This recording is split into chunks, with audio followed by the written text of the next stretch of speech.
இந்த மிஷின் முன்னாடி மேனுவல், ஆனால் இப்போ ஆட்டோமேட்டிக். நம்மக்கிட்ட ஒரு கஸ்டமர் இந்த மிஷினை மேனுவல் மிஷினாக வாங்கியிருந்தார். கொஞ்ச நாள் கழிச்சு இதை எனக்கு ஆட்டோமேட்டிக் மிஷினாக செஞ்சு கொடுக்க முடியுமா அப்படின்னு என்கிட்ட கேட்டிருந்தார். ஏன்னா நான் வேலைக்கு போயிடுறேன், என்னால் முட்டை திருப்ப முடியல அப்படின்ற மாதிரி சொல்லியிருந்தார். சரி நானும் நீங்கள் கொண்டு வாங்க நம்ம செஞ்சுக்கலாம் அப்படின்ற மாதிரி சொல்லியிருந்தேன். அவரும் மிஷினை கொண்டு வந்தார். கொண்டு வந்தாலும் நாங்கள் செட்டிங் போட்டோம். செட்டிங் போட்டதில் இதில் வந்து 40 முட்டை வரையும் யூஸ் பண்ணுற மாதிரி ஒரு செட்டிங் கிடச்சிது. சரி அதனால் அவர் எனக்கு 30 முட்டை வைக்கிற மாதிரி செஞ்சு கொடுங்க போதும் அப்படின்னு சொல்லிட்டாரு. அதனால் நாங்கள் செட்டிங் முடிச்சதில் மொத்தமாக 30 முட்டை வச்சு யூஸ் பண்ணக்கூடிய ஆட்டோமேட்டிக் மிஷினாக மாறிடுச்சு. நம்ம மிஷினை பொறுத்த வரைக்கும் எப்பவுமே நல்ல குவாலிட்டியான ஒரு ஹேச்சிங்கை கொடுக்க முடியும்னு சொல்லிட்டு கஸ்டமரோட ஃபீட்பேக்கை நான் உங்களுக்கு சொல்லிக்கிட்டு இருக்கேன். நல்ல ஒரு குவாலிட்டியான ஒரு பொருள் தான் நம்ம மிஷினு. தெர்மாக்கோல்லையே ஓரளவுக்கு இல்லை, நல்லாவே குவாலிட்டியான ஒரு மிஷின் இது.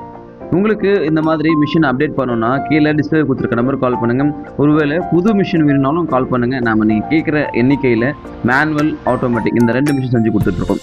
வீடியோவை புதுசாக பார்க்குற நண்பர்கள் வீடியோ சப்ஸ்கிரைப் பண்ணிட்டு பாருங்கள், உங்கள் நண்பர்களுக்கு ஷேர் பண்ணுங்கள். தேங்க்யூ.